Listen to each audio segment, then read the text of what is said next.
To create a new form from scratch, start on the Seller Form Designer page.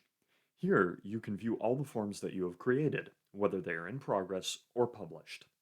Select the New Form button on the top left. Name your form, and select the preferred form widget. Form widgets determine the layout of your form, whether they contain multiple pages, are a simple survey, or have a grid layout. Once you are happy with your name and form widget, select Start Building Form to get started. To start constructing your form, begin with your form outline.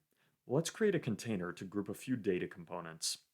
Once you add a container, it will appear in your form preview pane.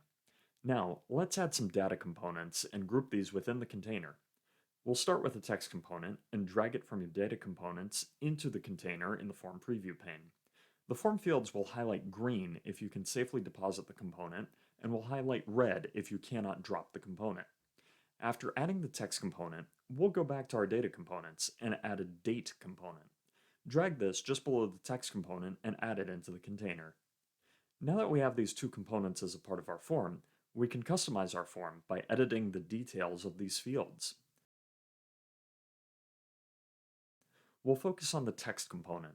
Notice how on the right side of your screen, you now have the option to edit visuals, data, and rules of this component. Let's start with visual. Use the widget option to customize the type of text we're looking for. Let's keep it as a text field for now, and edit the element title to request the name of our form users. If we want to clarify what kind of information should be entered, we can add a description. Next, let's switch to data. Here we can add simple validation, like whether a field is required. Components that have the required checkbox checked must be filled out by submitters before they can submit their form responses. When you're done editing your form, you're able to publish or export your form.